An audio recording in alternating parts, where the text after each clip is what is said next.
keluar terus itu cairan ini. Najis ini udah masuk ke dalam, keluar najis. Ya apa ini kalau ada mayit, najisnya itu tidak mampet-mampet, maka hukumnya sama kayak orang salisul baul. Ya udah mandikan yang rata, najisnya itu dihilangkan, najis hilangkan, dimandikan, setelah itu langsung ditutup. Tempat keluarnya najis itu ditutup sama seperti orang istihadah, sama seperti orang salisul baul, ditutup pakai kapas atau sejenisnya, kemudian dikasih penguat kapas itu. Kalau sekarang kayak Hepafik itu. Kalau zaman dulu ya mungkin kapas kemudian diikat pakai kain gitu, ditahan biar kapasnya itu tidak geser ya, diikat pakai kain. Kalau sekarang pakai Hepafik itu, biasanya yang kayak plaster itu yang ditempelkan ke luka itu loh.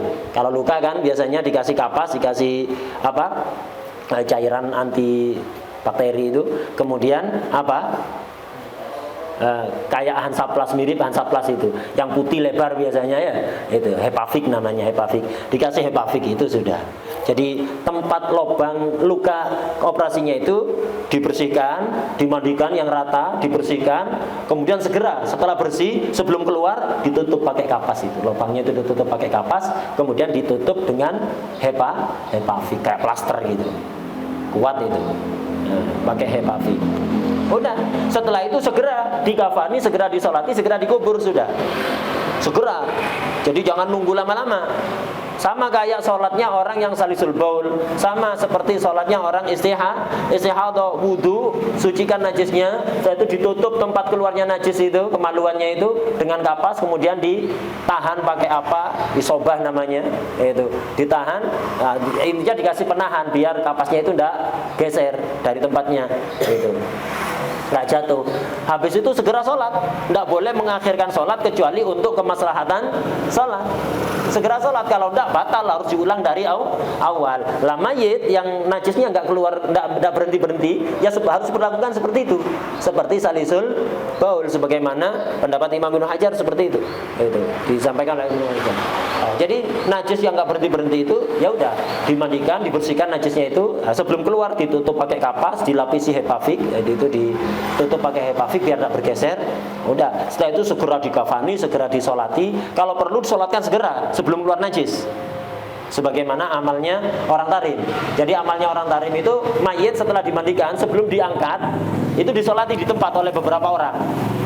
Disolati di tempat. Untuk apa? Jaga-jaga, khawatir ketika diangkat kadang-kadang keluar najis yang nggak diketahui oleh orang. Padahal syarat sahnya sholat harus mayit sudah suci. Kalau keluar najis tidak boleh. Karena itu orang tarim, kata Syekh Muhammad Baudan dulu, Al-Fakir dengar dari Syekh Muhammad Baudan itu. Jadi setelah dimandikan, sebelum diangkat disolati di tempat oleh beberapa orang saja secukupnya. Setelah itu baru diangkat, dikafani, disolati orang banyak. Seperti itu. Ini jika begitu antisipasi seperti itu. Sholatkan di tempat, kemudian baru dikafani dan disolati bersama orang yang lain. Orang yang lain. Wadah ya? Susah ini. Anak sendiri pernah ngalami ada mayit seperti ini. Yaitu gara-gara luka operasi, terus kemudian banyak dikasih obat injeksi. Obat dari infus itu banyak sebelum meninggal. Kritis beberapa, lumayan lama kritisnya, ada di ICU itu, ada di ICU.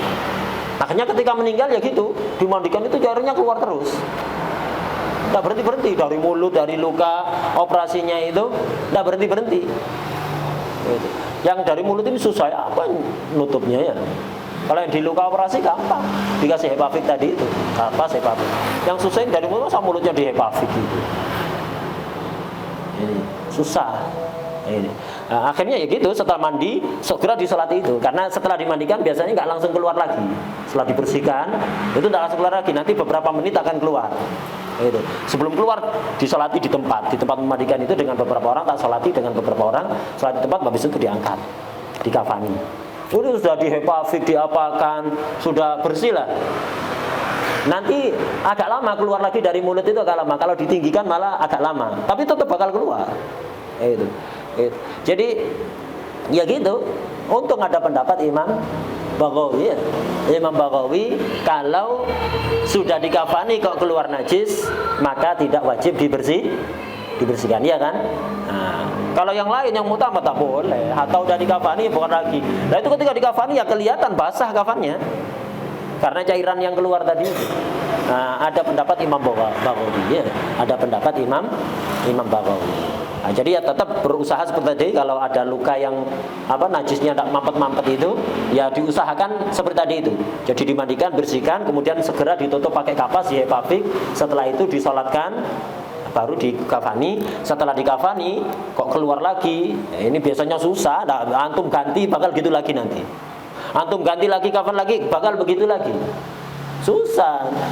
Hatta antum segera sholat, segera dikuburkan, proses di bawah itu keluar nanti. Susah. Maka bagaimana? Ya udah. Kalau setelah dikafani keluar, ini ada pendapat Imam Baghawi. Ada pendapat Imam Baghawi, tidak wajib dibersihkan kalau udah dikafani. Kemudian ini minimalnya memandikan. Kalau yang lebih sempurna itu agak panjang ini. Apalagi kalau model Hadramut, memandikan mayit itu sangat diperhatikan. Itu sunnah-sunnahnya, adabnya semua dilakukan, sehingga lama. Memandikan mayit kalau model Hadramut, model Tarim itu khususnya, itu lama, nggak sebentar seperti umumnya orang mandikan, itu nggak sebentar. Jadi banyak adab-adab, banyak kesunahan-kesunahan, itu teliti betul diterapkan semua. Itu lumayan lama memandikan, lumayan lama, dan itu yang sempurna. Jadi panjang itu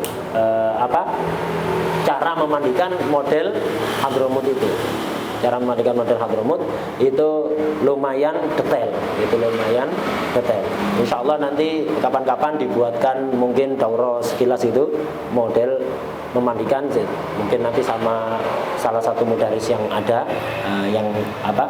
yang pernah melakukan itu. Kalau Al-Fakir nggak pernah, ya nanti sama sebagian mudaris nanti insya Allah tak minta untuk membuatkan daurah. Gitu. Ada mayit-mayitannya nanti, saya pengen jadi mayit. Ya, mayit-mayitan aja, jangan mayit beneran ya. Itu. Jadi syahid nanti antum. Jadi untuk praktek. Jadi nanti perlu. Jadi bagaimana cara memandikan yang sempurna ya, cara memandikan yang sempurna.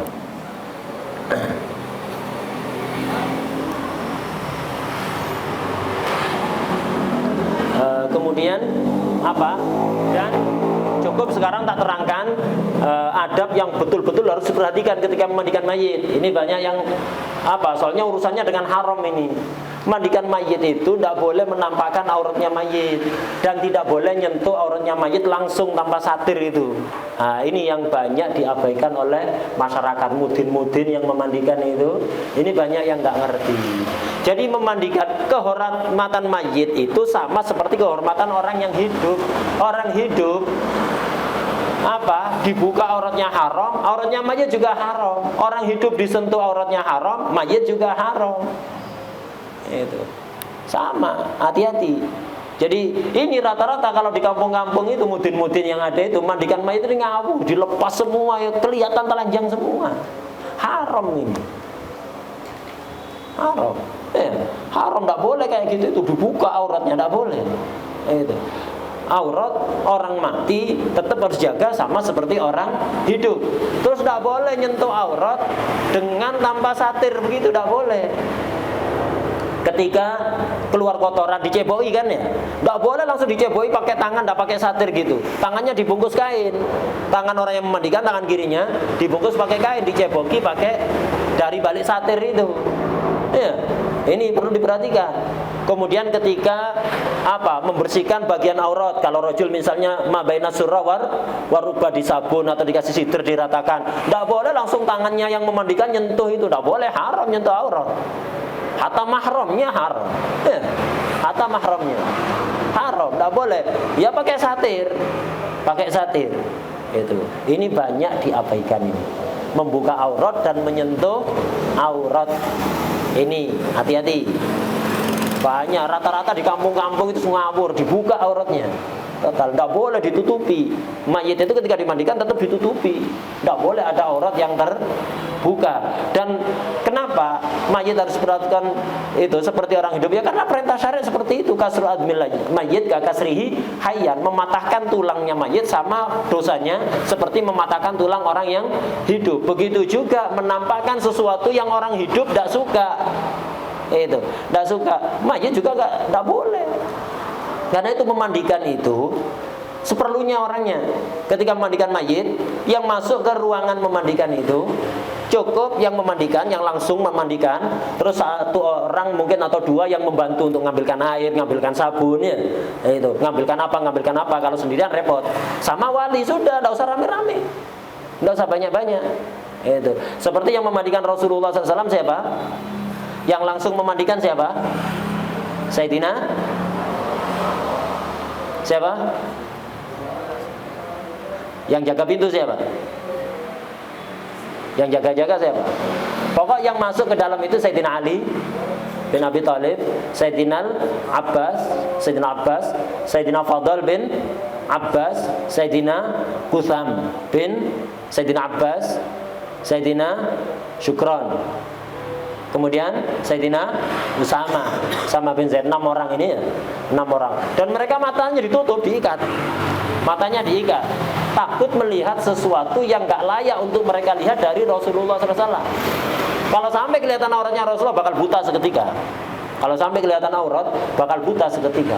Mereka sudah merem, tapi walaupun merem ditutup.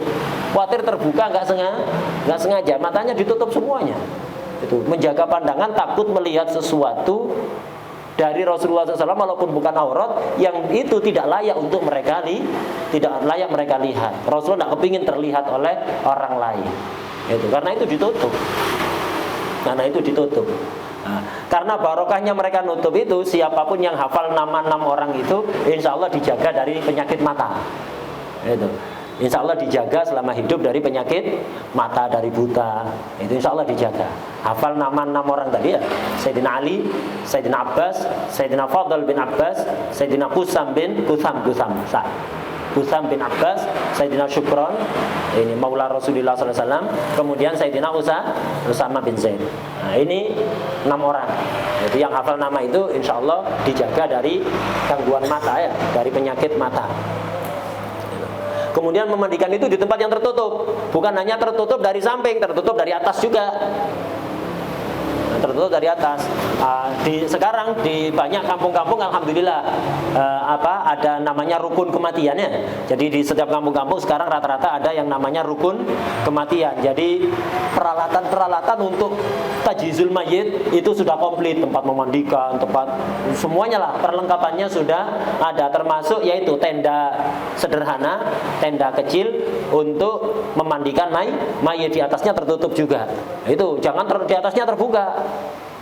Jangan di atasnya terbuka, tertutup. Jadi dari atas tertutup, dari samping seluruh penjuru juga tertutup. Yang lain tidak boleh ngelihat. Yang lain tidak boleh melihat, sudah seperlunya saja yang tadi, yang memandikan, yang membantu, sama yang walinya ya, sama walinya. Sudah, itu aja. Kemudian orang yang memandikan mayit itu kalau melihat sesuatu yang kira-kira mayit malu untuk diceritakan kalau dia hidup, tidak boleh ceritakan, haram. Jadi melihat misalnya di punggungnya itu ada warna hitam. Antum kalau di punggung ada warna hitam, malu kan kelihatan orang kan ya. Nah, begitu kalau ada orang memandikan mayit melihat di punggungnya ada hitam, jangan diceritakan. Jangan ceritakan pada orang lain, haram. Ghibah itu. Hibah ke orang hidup antum bisa minta maaf. Kalau hibah ke mayit minta maaf ke siapa? Itu. Hati-hati, ada melihat sesuatu yang kayak pertanda kurang baik atau apa, itu pertanda buruk atau apa, itu tidak boleh ceritakan. Kalau melihat kebaikan ceritakan. Kalau melihat yang buruk jangan diceritakan, kecuali melihat pertanda buruk dari orang yang terang-terangan melakukan kefasikan. Selama hidup itu dia bandar narkoba, terang-terangan semua orang paham. Bandar narkoba, bandar judi misalnya, atau pokok orang maksiat terang-terangan, pelacur misalnya. Orang maksiat semua orang paham, melakukan kefasikan secara terang-terangan. Ketika dia mati, ada orang memandikan kok melihat tanda-tanda buruk pada dia, ceritakan biar jadi ibrah bagi yang lain. Loh, tidak masuk riba, nggak apa-apa riba, maslahat ini. Bagi orang lain biar hati-hati. Orang yang bandar narkoba, bandar judi, pegawai riba, itu pegawai riba, orang yang apa biasa ngasih utangan bayarnya lebih, biar ngambil ibrah dari situ. Biar ngambil ibrah dari situ. Jadi kalau orang mutajahir bil fiski melihat keburukan dari dia, ceritakan. Kalau enggak boleh. Orang taat, orang dikenal orang baik di mata masyarakat, atau orang yang mungkin maksiat tapi enggak terang-terangan, orang-orang enggak tahu, jangan diceritakan, enggak boleh. Kalau maksiatnya terang-terangan, ceritakan. Nah, kalau melihat kebaikan, ceritakan. Kecuali kalau melihat tanda kebaikan dari orang yang selama hidup itu melakukan kefasikan terang-terangan. Melakukan kefasikan terang, misalnya matinya senyum, padahal seumur hidup dia ini orang yang suka makan riba, bandar narkoba, bandar judi atau pelacur, matinya senyum, jangan diceritakan, haram, tidak boleh. Kenapa? Nanti berarti orang nggak mesti tenang aja bandar narkoba, yang penting husnul khotimah, nanti akhirnya gitu orang ya. Jadi kalau melihat tanda kebaikan dari orang yang terang-terangan melakukan kefasikan, jangan diceritakan, simpen.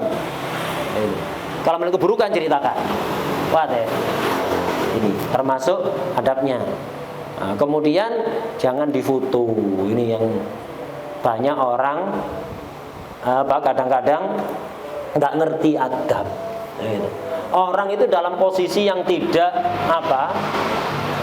seandainya dia hidup itu dia malu untuk digitukan, ya jangan difoto, di video, kemudian disebar. Itu mayit dimandikan di foto atau di video, tidak boleh itu, tidak boleh. Itu. Atau orang sedang sakit di rumah sakit, posisinya melet, posisinya apa gitu, posisi memprihatinkan, posisi sangat memprihatinkan, atau banyak alat-alat medis nempel ada di wajahnya, terus kondisinya mengenaskan lah, itu mengenaskan, difoto, di video, di share. Mohon doanya, wahlul, mohon doanya kok gitu. Bukan gitu caranya, paham ya? Ini. Jadi hati-hati. Nggak usah difoto, nggak usah di video, ngapain? Hatta keluarganya nggak usah difoto. Buat apa? Kenang-kenangan apa? Buat kenang-kenangan apa kayak gitu? Jangan. Kadang-kadang keluarga difoto, di video, habis itu tersebar kemana-mana ngomel-ngomel. Keluarga tidak ridho. Lha sing video sapa? Lek bukan keluargae. Bongol jeneng itu, paham ya? Itu. Nggak usah, hatta keluarganya jangan. Orang di rumah sakit kondisinya mengenaskan, kondisinya badannya kurus kering, habis dagingnya, atau sudah sangat mengenaskan, kondisi kritis, difoto. Keluarganya yang foto, dikirimkan ke keluarga yang di rumah. Untuk apa?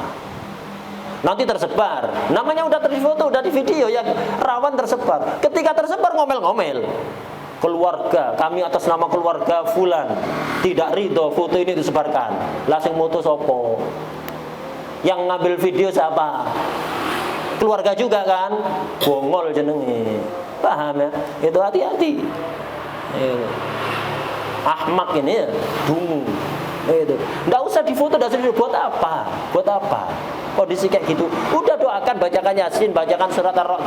Keluarga nanya kabarnya gimana, sudah keluar doakan, bacakan Yasin, bacakan surat Ar-Ra'd, doakan gitu aja, nggak usah pakai kirim-kirim video, ngapain? Buat apa? Buat apa? Nggak ada barokah. Kepingin barokah, nggak ada barokahnya. Oh ini tokoh, ini orang soleh. Iya, kalau seperti ini foto haram, nggak boleh. Tidak boleh. Jadi hati-hati. Kadang kondisinya, namanya orang sakit, kadang mulutnya terbuka, kan malu. Itu. Jadi ngambil foto itu lihat-lihat sikon. Orang kadang-kadang kesenangan foto itu tidak bisa ngambil sikon. Waktunya makan di foto. Hampir semua acara ya. Jadi makan itu wajib, kayak wajib di foto. Waktunya makan, apalagi para ulama makan, habaib ulama makan di foto. Sebagian pas mau masukkan makanan ke mulut, pas buka mulut terfoto, ini kan tidak sopan ini. Itulah tidak ada barokahnya itu.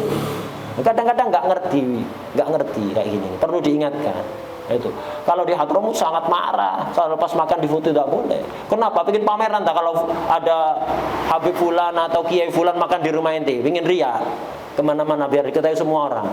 Tidak boleh pas waktunya makan di foto itu. Ya. Jadi lihat-lihat sikon lah.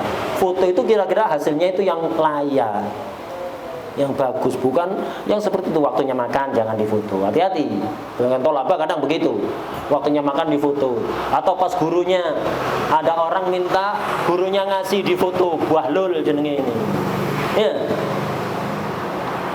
Tidak bagus pas ada kiainya atau gurunya ngasih uang kepada orang yang minta-minta antum foto. Keliru. Suladab itu namanya. Kenapa keliru? Bagian tolaba enggak, niatnya baik. Niatnya baik, caranya salah. Itu namanya tarifnya ahmak. Ahmak itu hatinya baik, tapi enggak ngerti caranya melakukan kebaikan bagaimana. Ahmak itu tolol. Niatnya baik, tapi enggak tahu cara melakukan kebaikan yang benar. Ya. Jadi awaj ini keliru. Niatnya baik, biar menunjukkan ke semua orang kalau gurunya ini ahlul karom, suka membantu, itu tidak pernah menolak permintaan orang, betul-betul mengikuti jejak Rasulullah SAW. Iya, guru ente ngikuti jejak Rasulullah SAW, ente tidak ngikuti sahabatnya Rasulullah SAW. Ya. Kenapa? Ketika antum foto itu muji ke guru antum, tapi pelecehan kepada orang yang minta. Dan orang yang minta ini punya anak, punya keluarga, punya orang tua, punya kakak, punya adik, punya keluarga. Kemudian antum sebar kayak gitu. Namanya fotonya tokoh, viral apa enggak? Viral. Guru ente viral kebaikannya. Lah orang yang minta ini viral apanya? Yang malu, dia mungkin enggak malu lah keluarganya. Malu kan keluarganya, kan anaknya. Waduh, kok orang tua anak viral gini, minta gini, ngemis ini, kan malu. Nah, mungkin dia tidak malu, anaknya malu. Ghibah itu, ghibah seseorang nggak langsung harus ghibah orangnya. Antum ghibah pakaiannya, ghibah. Antum bicarakan hewan peliharaannya, ghibah. Antum bicarakan anaknya, ghibah. Antum bicarakan suaminya atau istrinya, ghibah.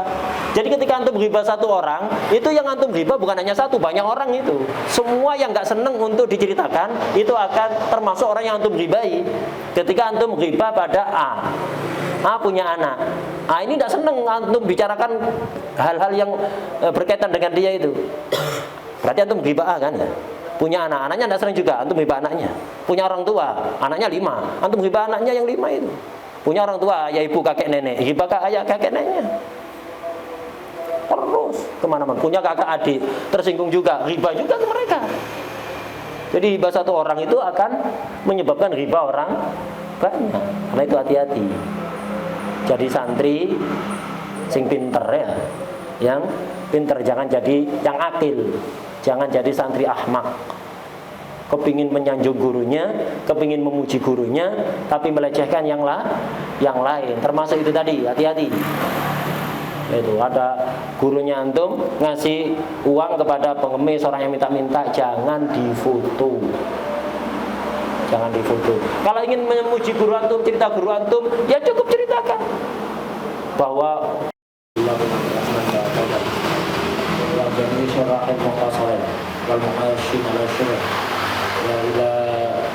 ومشايخهم وتلامذته من أحد منهم وجميع العلماء والأولياء الصالحين ومؤلف الكتب النافعة من مشارق الأرض إلى مغربها وإلى أولياء البلدة وعلمائها وصلاحائها إن الله يغفر ويرحمهم ويسكن الجنة وصلائهم وأنوارهم وعلومهم ونفعاتهم في الدين والدنيا والآخرة وإلى أرواح والدينا ومشايخنا ومن أحسن إلينا ومن أحسن إلينا وجعل فرج المسلمين والمسلمات والمؤمنين والمؤمنات وتبشرهم بالرحمة والمغفرة وإلى حضرة النبي محمد صلى الله عليه وسلم الفاتحة.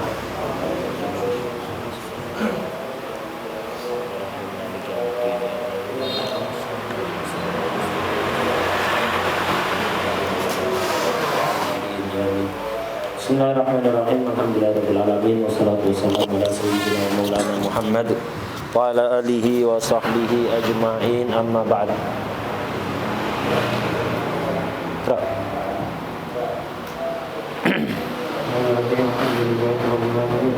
Wassalatu wassalamu ala asyrafil anbiya'i wal mursalin sayyidina Muhammad wa ala alihi wa sahbihi ajma'in. Qala الشيخ العلامة الفقيه عبد الله بن عبد الرحمن بفضل الأمدرمي في كتابه المختصر اللطيف ونفعنا به وبعلومه فضلنا آمين إلى قوله فصل في تجهيز الميت. تجهيز الميت وهو غسله وتكفينه والصلاة عليه ودفنه فرض كفاية، وأقل غسله تعميم بدنه شعرا وبشرا بالماء الخالص وعلى إزالة النجاسة. وأما الكفن فأقله ما يستر العورة، والأفضل للرجل 3 لفائف وللمرأة 5: إزار وخمار وقميص ولفافتان. Bismillahirrahmanirrahim. Alhamdulillahirabbil alamin wassalatu wassalamu ala sayyidina wa maulana Muhammad wa ala alihi wa sahbihi ajmain. Amma ba'd. Qala Imam Abdullah bin Abdurrahman Bafadal fi kitabil Mukhtasar Latif ila aqal faslun fi tajhizil mayyit. Fasal menjelaskan tentang merawat mayit. Ada mayit, ada mayit. Kalau mayit udah orang yang sudah mati, mayit tanpa tasydid. Mayit itu orang yang sudah mati. Kalau mayit pakai tasydid, orang yang ditakdirkan untuk mati. Bisa jadi masih hidup ya, ditakdirkan untuk mati. Innaka mayyitun wa innahum mayyitun. Innaka mayyitun. Quran ini ketika diturunkan, Rasulullah masih hidup apa enggak? Masih hidup. Allah berfirman menurunkan ayat ini ketika Rasulullah SAW masih hidup di dunia. Itu. Allah berfirman, innaka mayyitun. Sesungguhnya engkau ditakdirkan akan mati. Semua selain Allah bakal mati. Nah, itu maksudnya mayyit. Jadi ada mayyit, ada mayit. Kalau mayit yang sudah mati, sukun. Ya, mayit bitakfif, yang sudah mati. Mangkot mata itu mayit. Kalau mayit mangkudiro alaihil maut. Mangkudiro alaihi al maut. Orang yang ditakdirkan untuk mati. Bisa jadi masih hidup ya. Bisa jadi masih hidup. Itu perbedaan antara mayit dengan mayit. Tajhizul mayyit wa huwa ghusluhu atau ghusluhu wa takfinuhu wa salatu alaihi wa dafnuhu fardu kifayah. Merawat mayit. Apa isinya merawat mayit? Ghusluhu, memandikan. Wa takfinuhu, mengkafani. Wa salatu alaihi, mensolati. Wa dafnuhu, mengubur. Fardu kifayah. Hukumnya fardu kifayah. Artinya harus terlaksana. Siapa yang melaksanakan? Siapa saja. Dari muslimin, siapa saja. Kalau sudah terlaksana, maka gugur kewajiban dari yang lain. Kalau tidak terlaksana, maka dosa. Siapa yang dosa? Yang tahu walaupun jauh. Yang tahu walaupun jauh. Tahu ada mayit, orang meninggal, tidak dirawat, dan dia tidak berusaha untuk merawatnya. Siapapun yang tahu, dosa. Atau orang yang di daerah sekitar, hatta tidak tahu. Orang yang ada di daerah sekitarnya, di kampungnya itu, hatta tidak tahu dosa. Kok bisa nggak tahu kalau ada tetangganya mati? Karena Islam mengajarkan kita, kalau kita punya tetangga, kok berapa hari nggak terlihat, tanyakan. Punya teman, ya, kok nggak kelihatan kemana? Jangan cuek. Kita dilarang untuk cuek, jadi tanya, peduli, ya, peduli. Lah kok ada orang kampung situ meninggal sampai berhari-hari nggak ada yang merawat.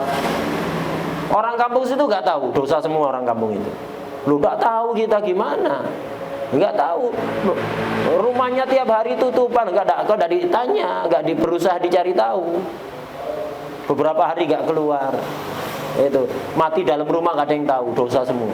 Ya, jadi yang kena dosa ketika mayit itu tidak ditajis, orang yang tahu hatta jauh, atau orang dekat sekitarnya, orang sekitarnya walaupun tidak tahu, itu yang kena dosanya ya. Jadi hukumnya fardu kifayah. Hukum merawat mayit, memandikan, mengkafani, mensolatkan, mengubur. Dan untuk mengubur kan perlu diangkat, berarti ya, berarti termasuk mengangkatnya. Ngangkat ke kuburan itu, ini fardu kifayah. fardu kifayah. Artinya kalau terlaksana berapa orang? Ya secukupnya. Kalau mensolatkan cukup satu orang, memandikan mungkin cukup satu orang walaupun kesulitan kalau sendirian. Itu. Kemudian mengkafani mungkin cukup satu orang. Ngubur kalau cukup satu orang ya udah. Kalau tidak cukup ya harus dibantu.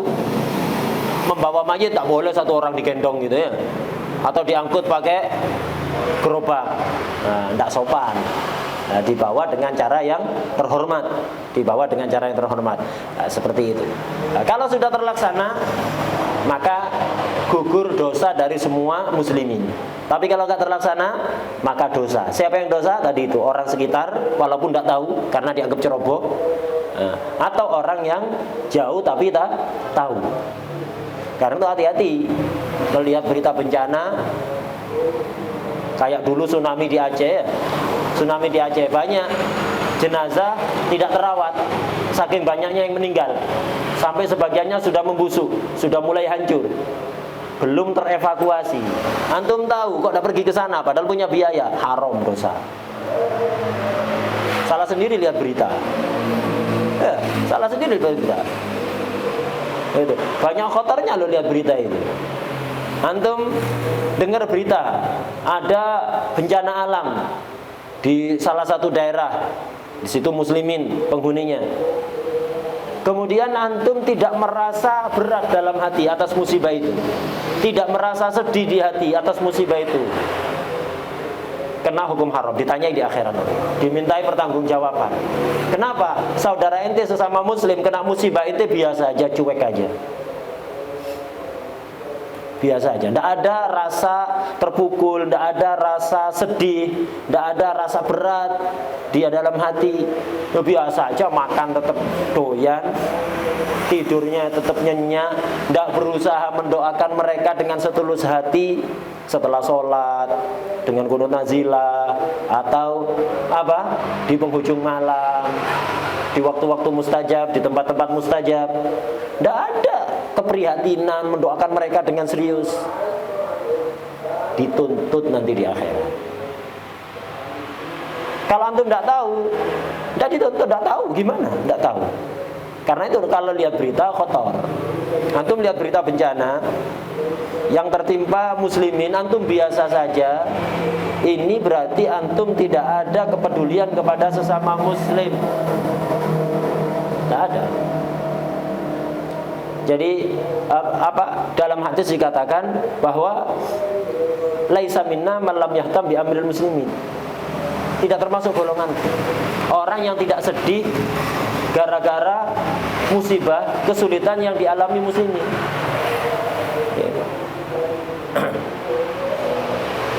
Man lam yahtam bi amril muslimin falaisa minna ya. Itu. Ini jangan disalahpahami, sebagian orang memahami hadis ini apa? Jadi lihat berita bagaimana perkembangan kabar muslimin. Orang yang nggak mau lihat berita, nggak mau ngikuti berita, nggak update, tidak update kabar tentang muslimin, ini berarti masuk hadis ini. Fudul lihat berita itu ya, fudul. Itu justru masuk ke apa? Min husni islamil mar'i tarkuhu ma la ya'ni. Fudul. Itu. Apalagi setelah lihat berita bencana kemudian tidak ada tergerak hati untuk membantu mereka hatta bidu'a yang tulus. Tidak ada rasa hati tergerak untuk itu. Antum bakal dimintai pertanggungjawaban di akhirat. Antum. Jadi banyak mafsadahnya melihat berita. Melihat berita. Atau melihat berita ada salah satu pejabat ditangkap polisi karena dicurigai melakukan tindak pidana tertentu. Awas, antum pro polisi atau kontra polisi, pro tersangka atau kontra tersangka tanpa tahu jelas kebenarannya, dituntut di akhirat. Misal ada pejabat tertangkap karena dicurigai korupsi. Antum tahu korupsi dari mana? Dari berita ya. Berita itu, omongannya berita itu di TV apa saja, di TV yang mana saja. Sama seperti kabarnya jin. Apa kabarnya jin? Kabar dari jin itu. Kabar dari jin sama persis seperti kabar berita di televisi, medsos. Itu di medsos itu sama. Apa artinya sama? Yang 90% maktu bikadibihi, dipastikan hoak. Yang 90% dipastikan hoak. Yang 10% masykuk fihi sidik wa fihi kidib. Ya, masih diragukan yang 10%. Ada yang benar, ada yang hoak. Ada yang benar, ada yang hoak. Karena itu orang percaya berita bakal bahlul otomatis bi ghairi hisab. Ya. Orang percaya berita di TV, di medsos, dijamin bahlul bi ghairi hisab. Ya. Jadi gampang kalau kepin bahlul bi ghairi hisab. Sering-sering nonton berita, percaya isinya berita di TV atau di medsos. Begitu juga percaya pada jin, bakal bahlul bi ghairi hisab. Karena itu tidak usah percaya pada jin. Orang-orang yang punya jin ditanyai gimana. Banyak bohongnya. Ya ada kadang-kadang benernya. Sama kayak berita medsos, berita TV itu. Ada benernya. Cuman ya itu tadi 90% maktub bikadibi, yarhamukallah. 90% dipastikan bohong. Yang 10% masykuk, diragukan. Ada yang benar, ada yang salah. Mana yang benar, mana yang salah, gak tahu kita. Nah itu. Karena itu ketika melihat berita ada pejabat misalnya ditangkap karena tersangka dicurigai melakukan tindak pidana korupsi atau yang lain, hati-hati. Antum akhirnya seneng karena ditangkap. Ini yang merusak negara ini. Seneng ditangkap. Antum dukung polisi. Antum tahu bahwa dia betul-betul bersalah. Bisa jadi dia tidak bersalah, tapi dijebak permainan politik. Justru polisinya yang salah ketika menangkap. Antum dukung polisi, dukung kedoliman, dapat pahalanya dolim. Antum tidak ikut dolim, kena pahala seperti orang yang melakukan kedoliman. Dapat pahala ya? Pahala maksudnya dosa. Dapat dosa seperti orang yang melakukan kedoliman. Antum tidak melakukan kedoliman, tidak ikut-ikut mendolimi dia, tapi gara-gara mendukung yang dolim, kena dosanya orang yang dolim. Di akhirat kumpul bersama dolimin. Naudzubillah min dzalik. Atau sebaliknya, antum mencurigai polisi, ada orang ditangkap karena dicurigai melakukan tindak pidana tertentu. Wah ini polisi ini permainan ini. Orang ini baik ini. Orang ini nggak bersalah. Polisinya ini yang main-main. Ini permainan semua dari aparat. Antum tahu kalau itu permainan, bisa jadi dia salah. Itu. Dan kalau antum lihat berita, sulit untuk tidak pro atau kontra, sulit. Jaga hati, tidak pro atau kontra, itu sulit. Antum pro tanpa dasar, dimintai pertanggungjawaban di akhirat. Antum kontra tanpa dasar, dimintai pertanggungjawaban di akhirat. Yang aman jangan lihat berita. Yang aman jangan lihat berita. Berita kriminal, berita bencana alam, berita politik, berita apa, tidak usah fudul semuanya itu. Lo tidak update nanti tidak tahu informasi. Informasi apa? Tidak penting, informasi sampah semua isinya itu. Ya itu tadi 90%-nya dipastikan bohong, 10%-nya masykuk. Ada informasi yang mesti benar. Quran itu informasi mesti benar. Kenapa tidak antum berusaha mengetahui informasi yang mesti benar? Itu berita mesti benar itu di Quran, di hadis, kalamnya ulama. Seandainya salah pun ijtihad ini, antum tidak berdosa. Kitab fikih, kitab-kitab yang lain. Nah, ini informasi yang layak untuk kita ketahui. Yang lain itu fudul, tidak usah sudah, tidak usah khotor, ada pertanggungjawabannya loh nanti. Kalau antum lihat berita tahu ada korban ini, itu, tidak ada tergerak hati untuk bantu mereka. Minimal doa yang tulus di tempat-tempat mustajab, di waktu-waktu mustajab, dimintai pertanggungjawaban di akhirat. Tidak cukup doa di apa? Di status pray for Turki, pray for Suria, pray for. Tidak butuh praimu, paham ya? Mereka tidak butuh praimu, ya. Prai di medsos itu, yang sekedar apa ya hanu, ya hanu. Kalau memang serius peduli pada mereka di waktu mustajab doa untuk mereka yang serius nangis ke Allah, seperti seolah-olah kita yang kena musibah itu. Bukan hanya sekedar prai di medsos itu praimu, tidak butuh mereka ya, itu tidak butuh. itu. Yang perlu apa? Bantuan doa yang serius. Atau kalau kita punya apa? Sebagian harta untuk membantu mereka, meringankan beban mereka, ya kita bantu. Enggak ngapa-ngapain. Buat apa? Buat apa? Atau video banyak korban bergeletakan dibuat status. Buat apa? Buat apa? Akhirnya banyak orang yang melihat status antum dan mereka cuek. Akhirnya menyebabkan orang lain dosa. Orang lain dosa. Karena itu udah banyak berita yang lebih penting yang untuk kita ketahui. Berita yang ada dalam Al-Quran, dalam hadis, di dalam kitab-kitabnya para ulama. Ini berita yang layak, bahkan harus kita ketahui. Kalau kita tidak tahu itu dimintai pertanggungjawaban. Berita di TV, di medsos kita tidak tahu, tidak apa-apa. Kalau kita tahu justru ada pertanggungjawabannya nanti. Sebagaimana tadi sudah dijelaskan. Udah. Jadi tajhizul mayit. Kembali ke tajhizul mayit.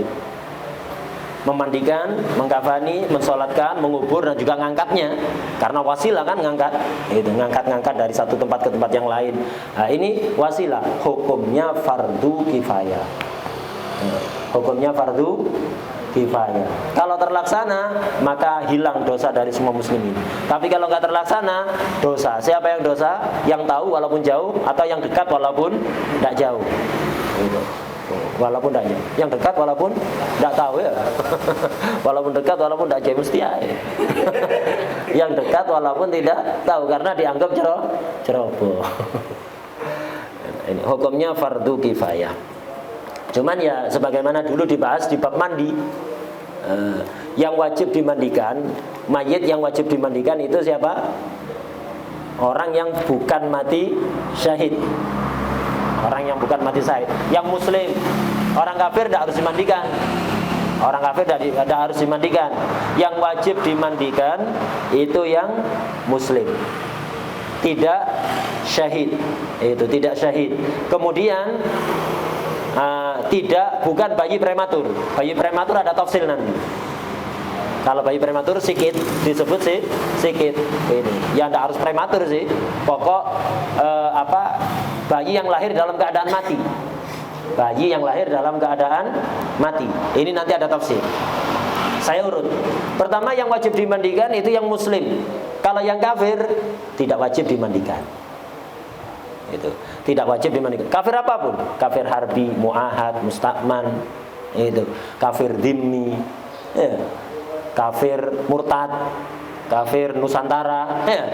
Itu kafir non muslim, kafir nusantara nama lainnya, ya. Ini semuanya nggak wajib dimandikan. Itu tidak wajib dimandikan. Orang kafir harbi mati, tidak harus apa-apakan. Buang tempat sampah, kasihkan ikan lele itu tidak apa-apa. Ya kasihkan buaya. Kalau kafir harbi, tidak ada kehormatannya. Itu tidak apa-apa. Kafir apa? Dhimmi itu wajib dikubur. Disolati tidak boleh. Dikubur harus. Kafir dhimmi harus dikubur. Tidak boleh dibiarkan. Kenapa? Mereka masih apa? Ada sedikit kehormatan untuk mereka. Jadi wajib dikubur. Ada hak untuk mereka. Nah, disolati tidak boleh. Kemudian itu yang muslim, kafir tidak wajib ya. Kafir tidak wajib dimandikan. Kemudian yang tidak syahid. Kalau syahid malah haram dimandikan. Tapi yang dimaksud syahid di sini adalah orang yang syahid meninggal ketika perang, gara-gara perang. Perangnya melawan orang kafir. Itu.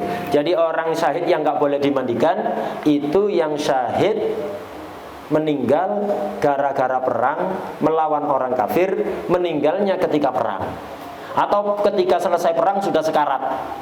Sudah sekarat. Ini apa? Yang dimaksud syahid yang nggak boleh dimandikan. Baik syahid dunia faqat atau syahid dunia akhirat. Apa bedanya syahid dunia dan syahid dunia akhirat? Bedanya gara-gara niatnya. Kalau niatnya duniawi, kepingin disebut jagoan, kepingin dikenang sebagai pahlawan, kepingin mendapat harta rampasan perang, maka ini syahid dunia. Tidak boleh dimandikan. Kalau niatnya lillahi ta'ala, membela agama Allah, ini syahid dunia akhirat. Sama-sama nggak boleh dimandikan. Ya, sama-sama nggak boleh dimandikan. Syahid dunia artinya di dunia spesial, perlakuannya spesial. Kalau umumnya orang meninggal dimandikan, disolati, ini malah nggak boleh dimandikan, nggak boleh disolati. Ini syahid dunia.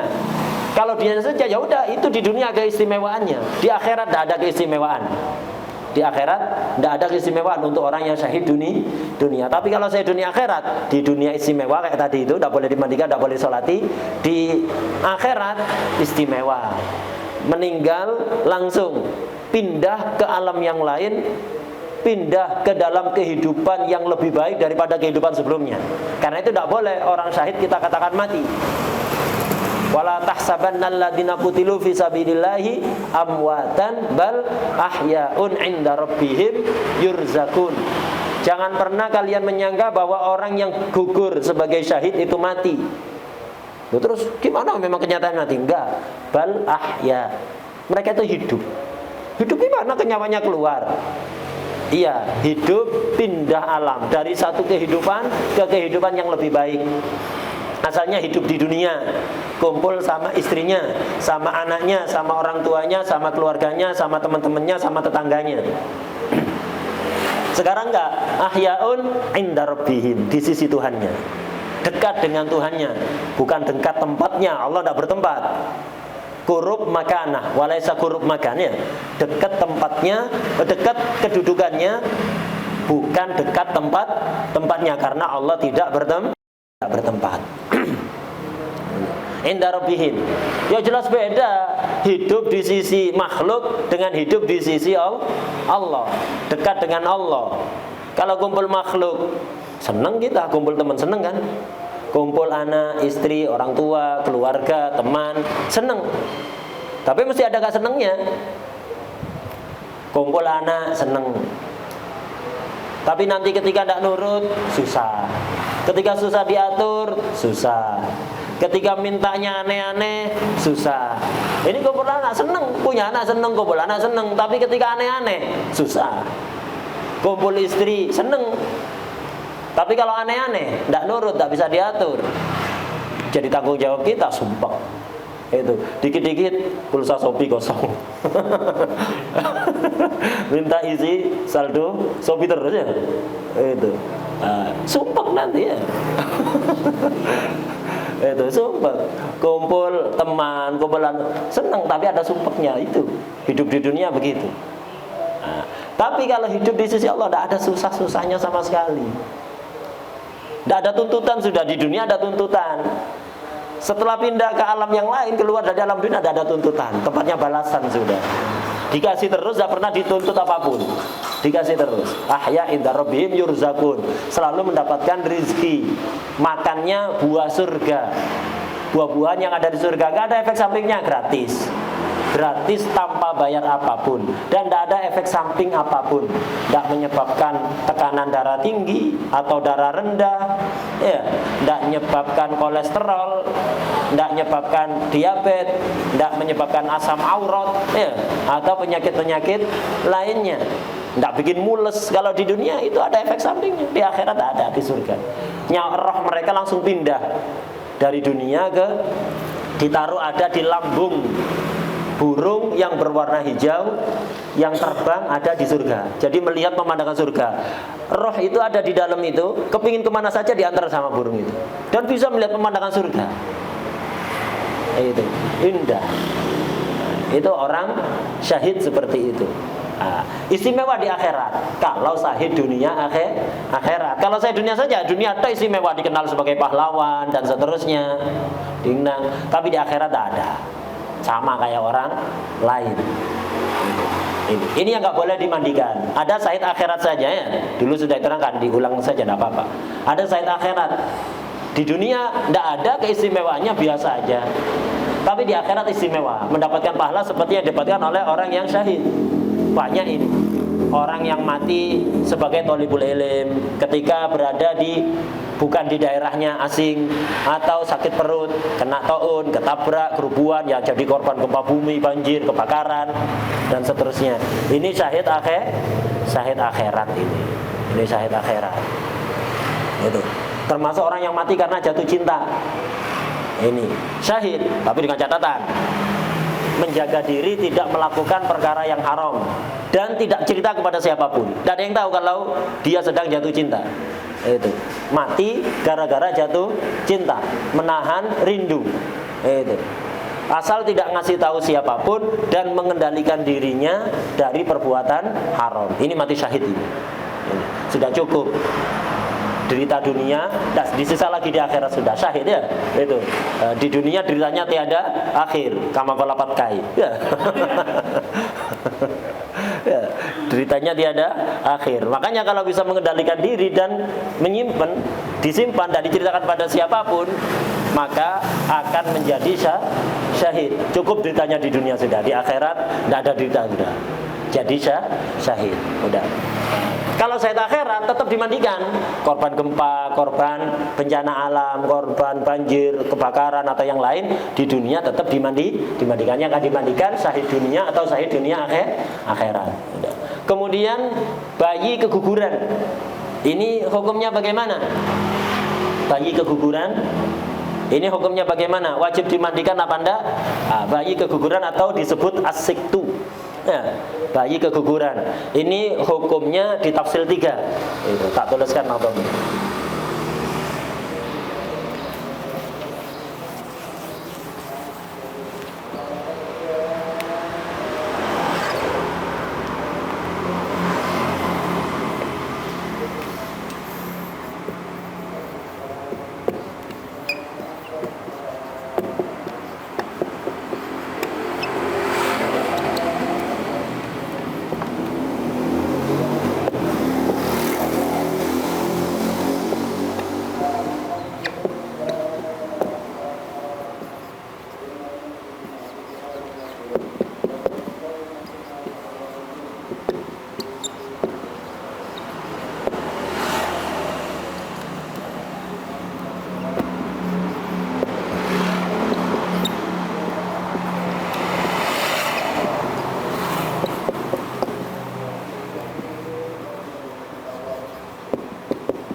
Ini 3 bait yang menjelaskan tafsir hukumnya sikit.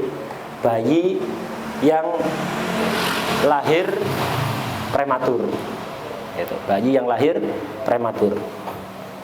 Wasiktu kal kabiri fil wafati indoharat amaratul hayati au khafiyat wa khalquhu qad dhahara famna' salatan wa siwaha kabira aw iktafa aidan fa fihi lam yajib syai'un wa satrun thumma dafnun qad yudib.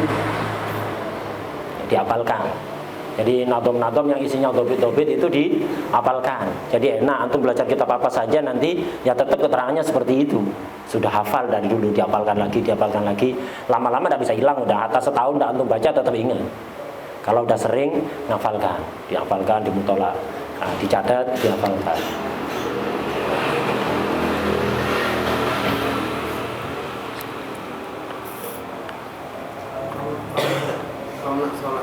Famna' salatan wa siwaha kabiro.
Wasiktu kal kabiri fil wafati.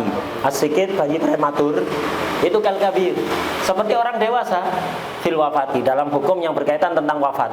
Berarti apa kalau sama dengan orang dewasa?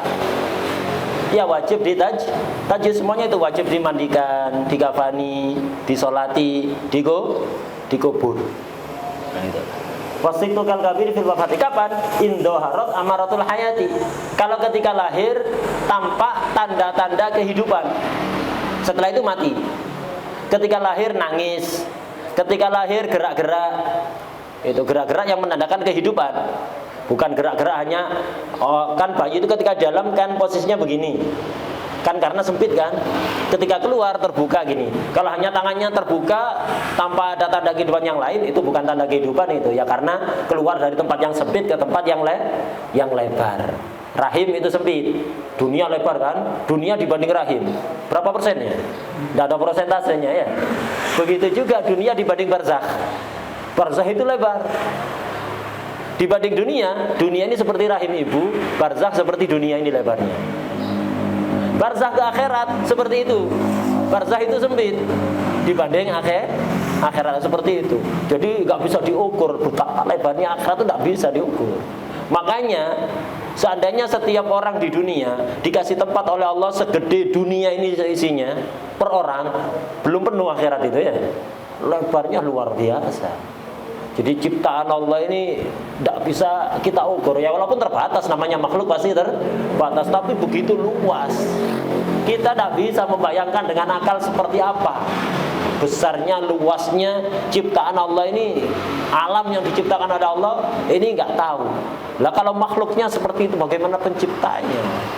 Betapa kekuasaan penciptanya sangat luar biasa ya, nggak bisa diukur, nggak bisa diukur. Wasiktu kal kabiri fil wafati indaharat amaratul hayati. Jadi kalau ada tanda-tanda kehidupan, nangis, jerit, gerak-gerak, kemudian tidak bernafas sudah mati. Hukumnya total seperti orang dewasa. Wajib dimandikan, dikafani, disolati dan dikubur seperti orang dewasa. Ini yang pertama. Au khafiyat wa khalquhu qad dhahara famna salatan wa siwa tabir. Au khafiyat. Kalau amaratul hayatnya samar, tidak ada tanda kehidupan, ketika lahir itu ya tidak nangis, tidak gerak-gerak, kemudian dicek nggak bernyawa, ya nggak bernyawa, tidak ada tanda-tanda kehidupan.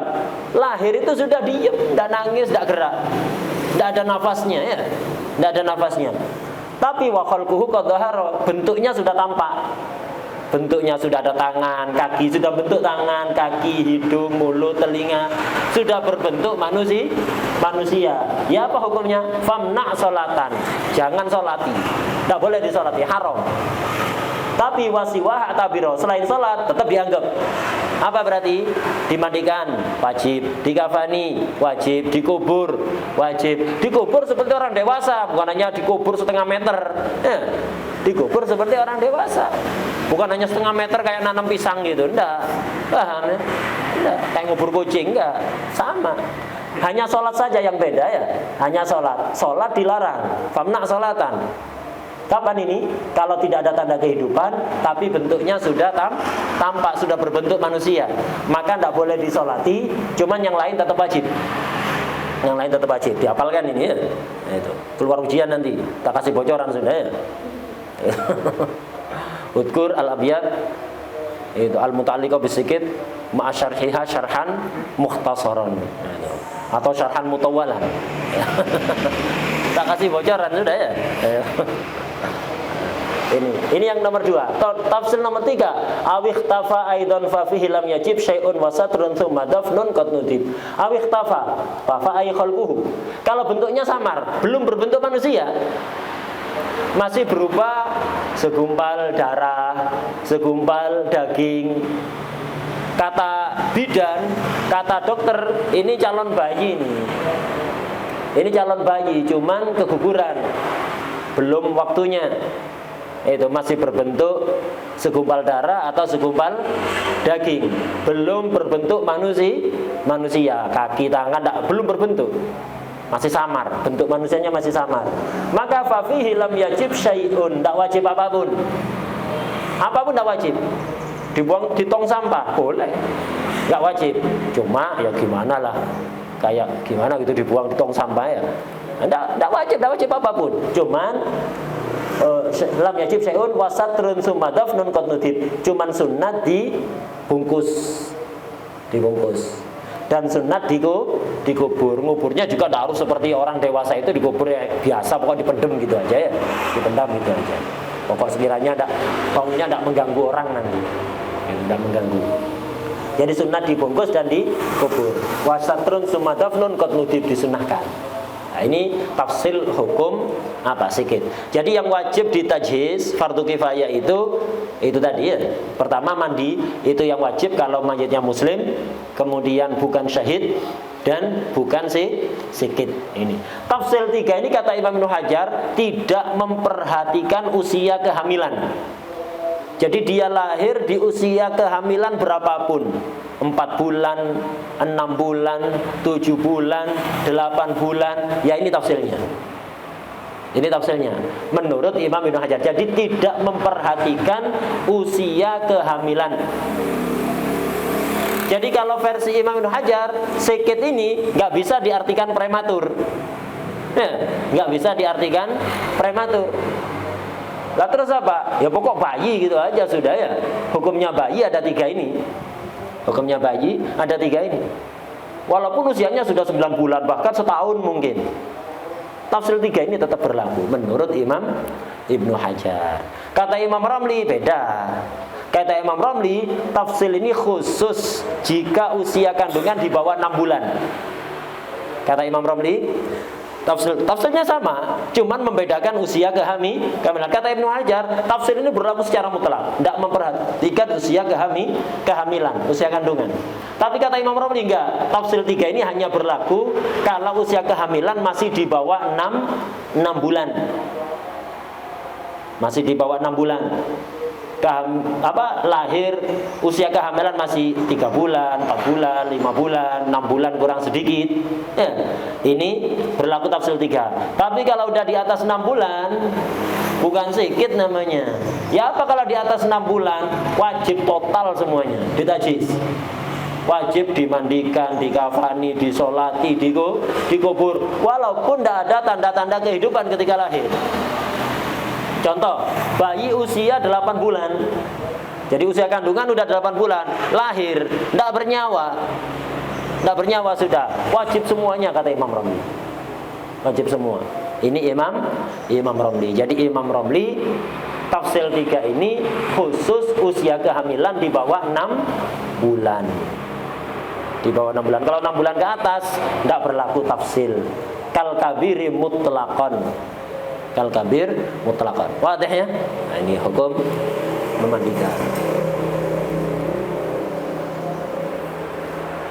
Benar. Pertama yang dibahas di sini mandi dulu.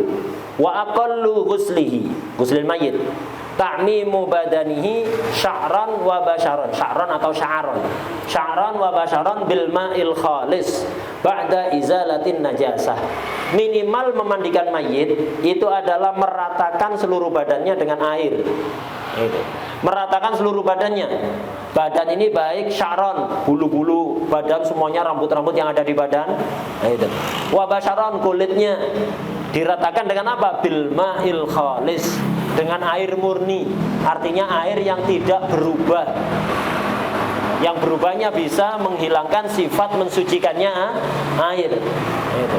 Dengan air murni maksudnya air mutlak. Air mutlak seperti dulu yang kita bahas di bab tohara ya. Itu. Dengan air mutlak setelah menghilangkan najis. Jadi najis harus hilang. Kalau di badan mayit ada najis,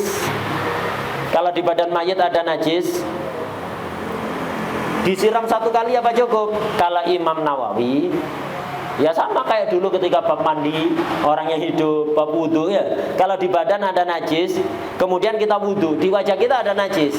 Kalau najisnya hukmiyah atau najis ainiyah tapi langsung hilang dengan 1 siraman, maka cukup 1 basuhan untuk menghilangkan hadas dan menghilangkan najis. Ya, itu kalau Imam Nawawi, dan itu yang mu'tamad. Kalau kata Imam Rafi nggak bisa. 1 basuhan itu nggak bisa punya 2 fungsi. Imam menghilangkan hadas saja atau menghilangkan najis saja. Jadi kalau di wajah kita ada najis, ya dibasuh dulu untuk menghilangkan najis, baru itu dibasuh untuk menghilangkan hadas. Itu Imam Rafi'i. Imam Rafi'i seperti itu. Di bab memandikan mayit juga sama. Jadi kalau ada mayit ada najisnya di badannya, yang pertama disiram. Kalau Imam Rafi'i disiram untuk menghilangkan najis dulu. Nah ini belum cukup untuk memandikan mayit. Tadi itu siraman bukan untuk mandi, tapi siraman untuk menghilangkan najis. Habis itu siram kedua untuk mandi. Ini kata Imam Rafi'i. Kata Imam Nawawi enggak. Pokok najisnya hukmiyah atau ainiyah, tapi disiram satu kali langsung bersih, langsung suci. Ya sudah cukup. Cukup. Nah ini menurut Imam Nawawi. Dan yang utama pendapatnya siapa? Imam Nawawi. Jadi minimal memandikan itu, meratakan seluruh badan, baik rambut atau kulit dengan air mutlak, air murni setelah menghilangkan najis. Nah, ini minimalnya memandikan. Minimalnya memandikan seperti itu. Dan kalau mayit itu ada najis, harus dihilangkan najis itu. Tidak boleh selama najis masih ada dimasukkan ke dalam kafan. Tidak boleh. Harus dibersihkan najis itu. Setelah dimandikan kok keluar najis, ya disiram najisnya itu, tidak usah diulang mandinya. Najisnya itu dihilangkan, baru dimasukkan ke dalam kafan. Jadi kalau sebelum dimasukkan ke kafan kok keluar najis, wajib dihilangkan tanpa khilaf. Kalau sudah dimasukkan ke dalam kafan kok keluar najis, sudah dibungkus, dimandikan tadi sudah suci. Sudah dimandikan, sudah tidak ada najis, udah dipindah, diangkat, dimasukkan ke dalam kafan. Setelah dimasukkan ke dalam kafan, kok keluar najis, misalnya berdarah, luka, habis luka operasi misalnya, dimandikan, sudah bersih, kemudian dimasukkan ke dalam kafan karena kena gerak-gerak, diangkatkan gerak-gerak, keluar lagi darahnya, atau keluar kotoran dari jalan depan atau jalan belakang. Ini jalan depan atau jalan belakang. Ini wajib disucikan apa enggak? Yang muktamad ya, wajib dibongkar lagi. Jadi kafannya dibuka lagi, disucikan. Mayitnya disucikan, kafannya disucikan. Kafannya disucikan. Jadi mayitnya disucikan, kafannya disucikan. Atau diganti kafannya. Kalau sucikan kan nunggu kering nanti. Ya, nunggu kering. Jadi mayitnya disucikan, kafannya disucikan, atau diganti dengan kafan yang baru. Ini yang muktamad. Tapi ada pendapat kedua, pendapatnya Imam Baghawi. Imam Baghawi berpendapat kalau sudah dibungkus dengan kafan kok keluar najis, tidak wajib dibersihkan lagi, sudah cukup, selesai. Ini pendapat Imam Baghawi, dhaif. Dalam mazhab Syafi'i dianggap sebagai pendapat yang dhaif. Wadah ya? Jadi kalau sebelum dibungkus dengan kafan kok keluar najis, wajib dibersihkan najis itu. Walaupun sudah dimandikan, wajib dibersihkan. Tidak usah dimandikan ulang, ya najisnya saja dihilangkan. Ini mutlakon, tanpa khilaf ini ya, tanpa khilaf. Kalau sebelum dimasukkan ke dalam kafan, tidak ada khilaf. Kalau sudah dimasukkan dalam kafan, sudah dibungkus, kok keluar najis, yang muktamad wajib disucikan. Imam Baghawi berpendapat tidak wajib disucikan. Imam Baghawi.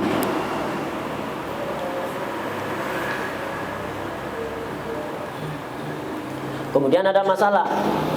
Ya apa? Kadang-kadang ada mayit najisnya itu tidak bisa berhenti.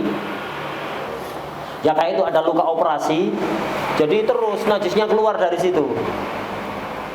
Itu najisnya keluar terus, kayak ada cairan gitu dari dalam. Luka operasinya belum sembuh. Itu. Jadi ada cairan terus keluar dari dalam, kan najis, cairan dari dalam badan.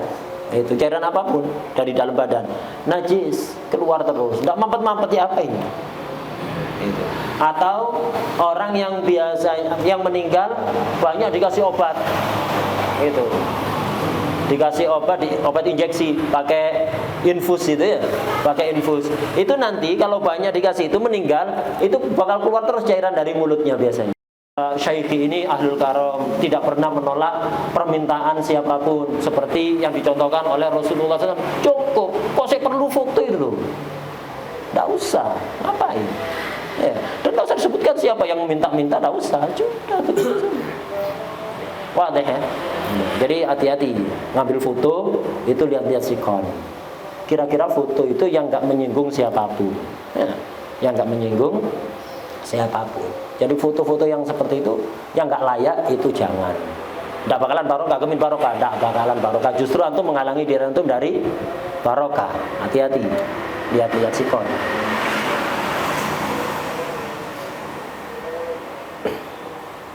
Sedang ada pejabat salaman sama guru antum di foto, keliru. Ya, sama pejabat di foto, di share lagi. Ini keliru. Apa? Kepingin pameran kalau gurunya antum dekat sama pejabat, bukan kemuliaan itu ya. Ada pejabat datang salaman kepada guru antum di foto, keliru.